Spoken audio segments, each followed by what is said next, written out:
Hello everyone, welcome back to my YouTube channel Ghar Sansar. तो कैसे हैं आप सब? आई होप आप सब बहुत ही अच्छे होंगे। आज की हमारी वीडियो होने वाली है कि कार्तिक मास 2025 कब से शुरू हो रहा है।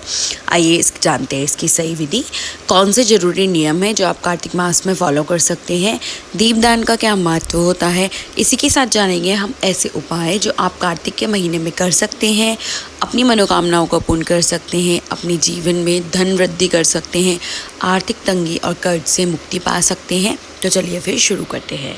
सनातन परंपरा में कार्तिक मास को सबसे पवित्र महीनों में गिना गया है। पांचांग के अनुसार कार्तिक मास साल का 8वां महीना होता है और यह अत्यंत पवित्र माना गया है। इस मास में भगवान विष्णु योग निद्रा से जागते हैं। मान्यता है कि इस महीने में श्रद्धा और नियम से पूजा पाठ करने वाले भक्तों पर भगवान विष्णु, श्री कृष्ण और माता लक्ष्मी की विशेष कृपा बरसती है। इसके साथ ही इस पवित्र महीने में भजन कीर्तन, स्नान दान, दीपदान और तुलसी पूजा का विशेष महत्व बताया गया है। धार्मिक मान्यता है इस दौरान स्नान दान, दीपदान और तुलसी पूजन करने से व्यक्ति को अक्षय पुण्य की प्राप्ति होती है और सभी पापों का नाश होता है। साथ ही जीवन में सुख, समृद्धि और शांति बनी रहती है। आइए जानते हैं इस साल कार्तिक का महीना कब से शुरू हो रहा है। पांचांग के अनुसार इस साल कार्तिक मास 8 अक्टूबर 2025 से शुरू होकर 5 नवंबर 2025 तक रहेगा। इस पूरे महीने में भगवान श्री विष्णु और श्री कृष्ण की पूजा का विशेष महत्व बताया गया है। हिंदू धर्म में कार्तिक मास को सबसे पुण्यकारी महीना बताया गया है। मान्यता है कि इस महीने में सूर्योदय से पहले उठकर स्नान करना अत्यंत शुभ होता है। कहा जाता है कि ऐसा करने वाला व्यक्ति को अक्षय पुण्य की प्राप्ति होती है और सभी पापों का नाश होता है। वहीं इस पवित्र महीने में भजन कीर्तन, दीपदान और तुलसी पूजा का विशेष महत्व है।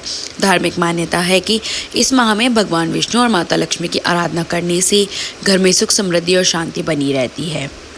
आइए जानते हैं कि कार्तिक मास के दौरान कई बड़े त्यौहार भी हैं, जैसे करवा चौथ, दीपावली, गोवर्धन पूजा, भाई दूज और छठ पर्व भी मनाए जाते हैं। हिंदू मान्यता के अनुसार इस पावन महीने में भगवान विष्णु जल में निवास करते हैं, इसलिए गंगा, यमुना या किसी भी पवित्र नदी में स्नान करने से विशेष पुण्य मिलता है। अगर नदी या तीर्थ पर जाकर स्नान संभव न हो तो घर पर नहाने के पानी में गंगा जल में लाकर स्नान करना चाहिए। इसके साथ ही इस महीने में दान करने की भी बड़ी महत्ता बताई गई है। कार्तिक मास को दीपदान का महीना भी कहा जाता है। इस दौरान रोज सुबह और शाम तुलसी के पौधे तथा मंदिर में शुद्ध घी का दीपक जलाना बेहद शुभ माना गया है। तुलसी जी की पूजा करने और उनकी परिक्रमा करने से परिवार में सुख, समृद्धि और शांति आती है।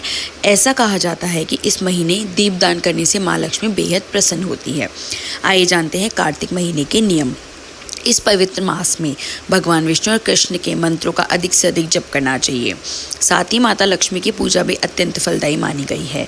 लक्ष्मी जी का आशीर्वाद पाने के लिए इस दौरान श्री सूक्त, कनकधारा स्तोत्र, लक्ष्मी स्तोत्र और श्री विष्णु सहस्त्र नाम का पाठ करना चाहिए। कार्तिक मास श्री कृष्ण की पूजा के लिए सबसे उत्तम माना गया है। कार्तिक मास को दीपदान का महीना भी कहा जाता है। इस दौरान नियमित रूप से तुलसी के पौधे तथा मंदिर में शुद्ध घी का दीपक जलाना चाहिए। मान्यता है इस महीने में गंगा, यमुना या किसी भी पवित्र नदी में स्नान करने से विशेष पुण्य की प्राप्ति होती है। कार्तिक मास में आपको वाद विवाद से बचना चाहिए। इसके साथ ही मन को संयम रखें और किसी की निंदा न करें। आइए जानते हैं कार्तिक मास में किए जाने वाले बहुत ही प्रभावी उपाय। कार्तिक महीने में तुलसी माता की विधिवत पूजा अर्चना करना बेहद शुभ माना जाता है। रोजाना सुबह ब्रह्म मुहूर्त में उठने का प्रयास करें और माँ तुलसी को पवित्र जल से अर्घ्य दें। अगर आप रुपए पैसों की दिक्कतों से जूझ रहे हैं तो शाम के वक्त गोधूली बेला में 1 महीने तक तुलसी जी के नीचे घी के 5 दीपक जलाएं। इससे दरिद्रता दूर हो सकती है। वही विवाह में आ रही रुकावटें दूर करने के लिए तुलसी जी को सिंदूर और लाल रंग के पुष्प चढ़ाएं और रोज इनकी उपासना करें। माँ तुलसी को श्रृंगार का सामान चढ़ाने से माँ लक्ष्मी की कृपा पाने के साथ साथ विवाह में आ रहे अड़चनों को दूर और आर्थिक तौर पर जीवन को मजबूत बनाया जा सकता है। माह में भगवान विष्णु, माता लक्ष्मी, यमदेव और पीपल देव के समक्ष दीपक जलाने से सभी तरह के संकटों से मुक्ति मिलती है। साथ ही घर में सुख शांति बनी रहती है। इसके अलावा जो लोग नदी में दीप प्रवाहित करते हैं उन्हें मोक्ष की प्राप्ति होती है। स्नान सूर्योदय से पहले करना चाहिए। स्नान सूर्योदय के पहले स्नान करें। नदी और तालाब के पास रहते हैं तो वहाँ जाकर करें। वहाँ नहीं जा सकते, घर में गंगाजल मिलाकर स्नान करें। इसमें स्नान करना दूध के समान स्नान करने के बराबर माना जाता है। कार्तिक महीने में लक्ष्मी स्तोत्र, कनकधारा स्तोत्र अथवा विष्णु स्तोत्र का पाठ करना विशेष फलदायी माना गया है। ऐसा करने से देह त्याग के बाद उत्तम लोक में स्थान मिलता है और जब तक धरती पर रहते हैं समृद्धि और सुख प्राप्त होता है। कार्तिक नियमों का पालन करने वाले पुनर्जन्म लेते हैं तो उन्हें उत्तम कुल परिवार में स्थान मिलता है और सुख में जीवन जीते हैं। कार्तिक मास में सुबह और शाम तुलसी की जड़ में जल में दूध मिलाकर देना चाहिए और इसके आसपास सफाई करनी चाहिए। सुबह शाम घी का दीपक जलाएं। भगवान विष्णु को जो भी भोग लगाएं उसमें तुलसी का पत्ता जरूर रखें। इसके बिना भगवान विष्णु भोग स्वीकार नहीं करते हैं। साथ ही कार्तिक मास में देव प्रबोधिनी एकादशी पर तुलसी विवाह करना भी बहुत उत्तम फलकारी रहता है।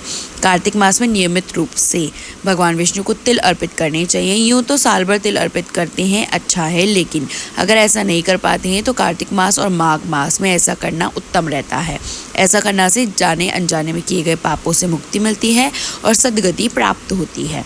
कार्तिक मास में नियमित रूप से जब भी तुलसी को जल देते हैं या उसकी पूजा करते हैं, तुलसी की मिट्टी लेकर उसका तिलक करने से मनुष्य के सभी पाप क्षय हो जाते हैं और विवेक और बुद्धि का विकास होता है। कार्तिक मास में अन्न और वस्त्र का दान करना अति उत्तम माना जाता है। अगर आप कुछ नहीं कर पाते तो अन्न और वस्त्र का दान जरूर करें। ऐसा करने से वह अगले जन्म में गरीब पैदा नहीं होता है और उसे परलोक में भी अन्न और जल की कमी नहीं रहती है। धार्मिक मान्यताओं के अनुसार कार्तिक मास में भगवान विष्णु के शालिग्राम रूप की पूजा करने से पापों का नाश होता है और पुण्य मिलता है। इसके साथ ही इस माह में तुलसी और आंवले के पेड़ की पूजा परंपरा है। ऐसा करने से जीवन में सुख समृद्धि आती है। कार्तिक मास के दौरान पीपल के समक्ष दीपक जलाने से सभी तरह की परेशानियों से मुक्ति मिलती है। साथ ही घर में सुख शांति बनी रहती है। ज्योतिष के अनुसार कार्तिक महीने में नदी में दीप प्रवाहित करना बेहद शुभ माना जाता है। ऐसा करने से मोक्ष की प्राप्ति होती है। अगर आप बेहतर करियर बनाना चाहते हैं या अपने व्यापार में बढ़ोतरी करना चाहते हैं तो कार्तिक महीने के दौरान आप किसी मंदिर में घी का दान करें और भगवान के सामने हाथ जोड़कर प्रार्थना करें। अगर आप जीवन में अपनी तरक्की सुनिश्चित करना चाहते हैं तो पूरे कार्तिक मास के दौरान विष्णु मंदिर जाएं, घी का दीपक जलाएं। साथ ही इस मंत्र का 11 बार जप करें, ओम नमो भगवते नारायणाय। आपको आपके मनपसंद विवाह में रुकावटें आ रही है तो कार्तिक महीने के दौरान स्नान आदि के बाद तुलसी के पौधे में जल चढ़ाएं, दोनों हाथ जोड़कर आशीर्वाद दें। साथ ही भगवान विष्णु को पीले पुष्प अर्पित करें। अगर आप अपने दाम्पत्य जीवन में सुख ही सुख लाना चाहते हैं तो कार्तिक महीने के दौरान तुलसी जी के पौधे के चारों ओर केले के पत्तों से सुंदर मंडप बनाएं। तुलसी जी को लाल चुनरी चढ़ाएं। साथ ही सुहाग का सामान जैसे चूड़ी, बिंदी, आलता, सिंदूर, बिछिया आदि चढ़ाएं। फिर जल, अक्षत और द्रव्य से विष्णु जी की पूजा करें और बताशे का भोग लगाएं। साथ ही घी का दीपक जलाएं। अगर आप जीवन के हर क्षेत्र में यानी विजयश्री प्राप्त करना चाहते हैं तो कार्तिक महीने के दौरान स्नान आदि के बाद भगवान विष्णु जी को चंदन का तिलक लगाएं। साथ ही ताजे पीले फूल चढ़ाएं। अगर आपका या आपके परिवार में किसी सदस्य का स्वास्थ्य अच्छा नहीं रहता है तो कार्तिक महीने के दौरान स्नान आदि से निवृत्त होकर साफ कपड़े पहनकर तुलसी के पौधे के नीचे घी का दीपक जलाएं और ओम नमो भगवते नारायणाय बोलते हुए 5 बार तुलसी के पौधे को प्रणाम करें। जीवन साथी का व्यवहार आपके प्रति अच्छा नहीं रहता, जिसकी वजह से आप रिश्ते में अच्छे नहीं रहते तो कार्तिक महीने के दौरान तुलसी के पौधे की सेवा करें। तुलसी के पौधे में रोज जल चढ़ाएं, उसकी देखभाल करें। साथ ही तुलसी के आसपास के देश को साफ सुथरा रखें। अगर आप अपने बिजनेस से मुनाफा बढ़ाना चाहते हैं तो कार्तिक महीने के दौरान पानी में थोड़ा सा गंगा जल डालकर स्नान करें। साथ ही विष्णु जी के सामने घी का दीपक जलाएं। भगवान को बेसन के लड्डू का भोग लगाएं। भोग लगाने के तुरंत बाद उन लड्डुओं को प्रसाद के रूप में परिवार के सब सदस्यों को दें और थोड़ा सा प्रसाद स्वयं भी ग्रहण कर लें।